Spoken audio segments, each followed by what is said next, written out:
I'm tired of traveling, or fighting superstition in its many manifestations. Even though it was me who chose to debunk folklore and mysticism, little did I know I'd end up being labelled as Patrick Galloway, the man with endless occult knowledge. Before I knew it, people all over the world paid me to investigate all kinds of weird things. As long as they paid me, I'd look into it. Funny thing though, the more I saw, the more I believe there are forces beyond our control. Creatures not explainable in any human terms. Things that make my skin crawl. I fled from Ireland and hung around Paris and London with no real purpose till the Great War started. I joined a special unit whose job it was to squelch the fears of the superstitious farm boys who made up the fighting ranks. The Tresanti were the biggest pains. Me commanding officer, Jeremiah Covenant, led our unit in the hunt for their camp. We were ambushed. They came streaming out of the woods, waving swords and howling like banshees. I saw their leader holding a strange stone over his head, yelling weird words in a strange tongue. And just when I was gonna pull the trigger, he glared right at me. A bright green flash came from his hand, and it bowled me over as my gun went off. I woke up in a hospital bed with severe burns. They told me Jeremiah and the unit had gone on without me, but he'd given me the shaman stone to keep. I hadn't given any of this much thought until I came back here to find this letter that Jeremiah wrote me almost 6 months ago, asking me to come back to Ireland and help him out. This is not something I'm dying to do, for it may mean the death of me. He saved my life though, so I owe it to him. Just hope it's not too late.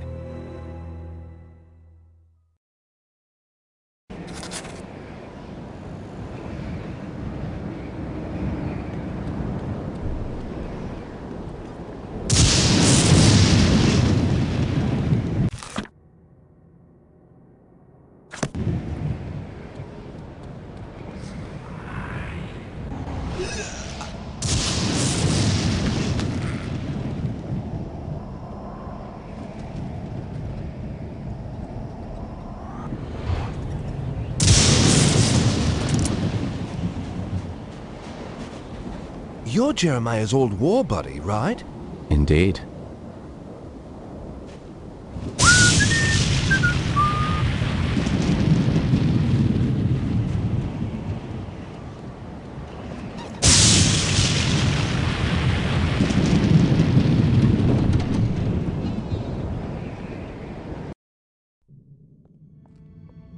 I'm Patrick Galloway, a friend of Jeremiah's. Sorry it took me so long to get here. His letter said it was most urgent. Jeremiah was beginning to think that the letter never arrived in your hands. He's been quite anxious to see you. We've all been quite worried. Jeremiah's now bedridden. Follow me and I'll show you to his living quarters. I apologize for the look of the house, but there's only a skeleton crew of servants now. Jeremiah let go of everyone else, and the house is much too large for us to clean. Because we've lost electricity to most parts of the house, we can only maintain the living quarters.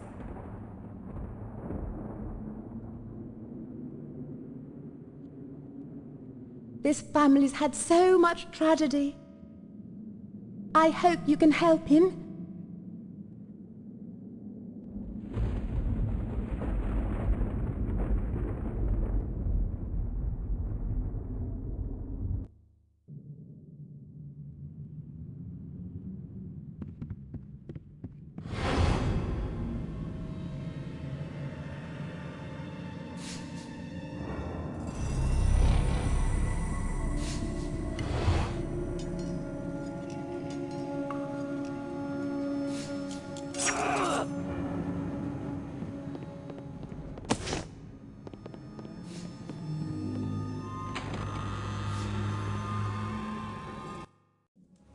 Patrick, you made it.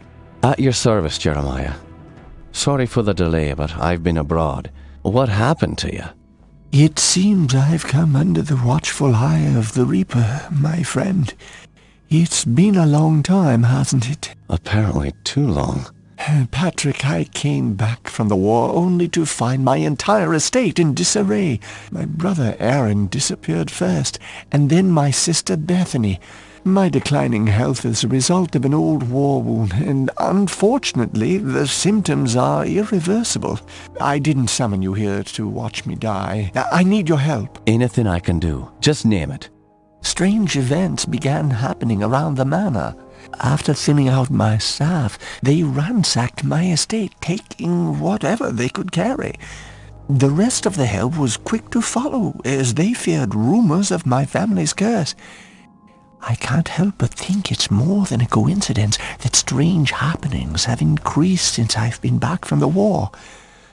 I want to get to the bottom of this, but I'm just too weak to investigate it myself. I'm relying on you to step in for me. Of course, Jeremiah. The only reason I risk coming back here is to assist you however I can. My thanks to you, Patrick. What the hell is that? Sounds like it came from downstairs.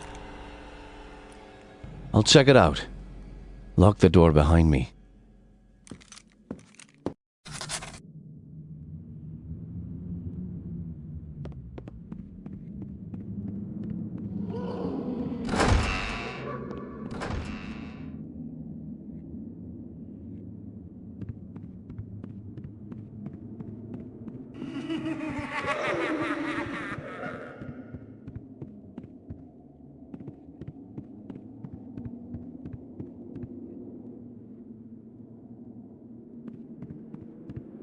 Stuck.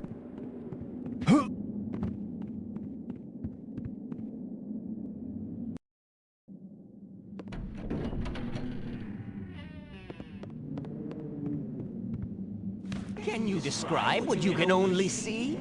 As the bonds of flesh are broken, the world becomes apparent.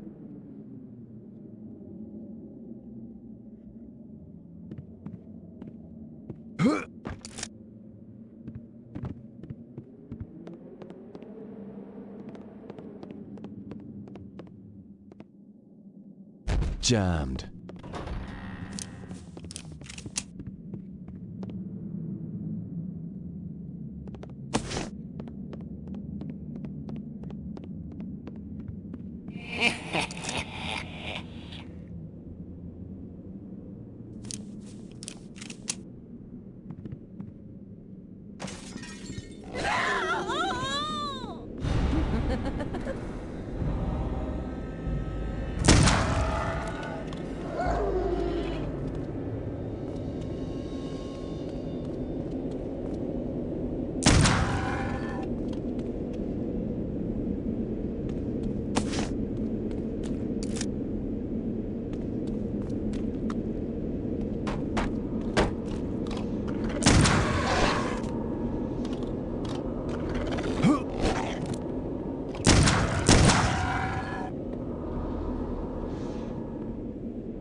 Help me, Patrick!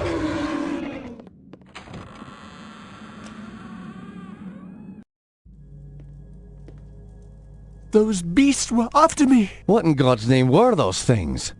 They're called howlers. And while I've never seen one before tonight, I've heard of them for years. Those weren't natural, my friend. We're fighting more than superstitions here. Perhaps I was being naive not to tell you, but there might be something more sinister at work here. When I was a boy, I encountered something I can't quite explain. You see, there was this isle of standing stones that sits just off the estate. Someone had carved a sigil into each of the stones, something indiscernible. Father had many books on the occult, one of which contained a sketch of that very symbol. I took my brothers and sisters out to the island and read from my father's book. Well, what happened? Something answered. The ocean began to boil, and a great wind whipped against us as we stood in the circle, and my siblings huddled to the ground in fear. Eventually, the wind died, and the sea settled. Patrick, I know it sounds like the ravings of a dying man, but I believe those standing stones had something to do with this. What has once been a taint upon this family has now begun to manifest itself. But you told me you're dying. Doesn't this curse end with you? Who knows? My brothers and sisters are dead, but I don't think they're really gone. I've heard some servants whispering. They think they've seen Lisbeth on the estate. My family has come for me. I sense them, Patrick. By now, you and I know the supernatural exists. You saw the Howlers. And what about our encounters with the Tersante during the war? You still even carry the Gelzebah stone with you. It's a token of the shaman's life I took. That's all. I found a scroll with a picture of the Gelzebah on it.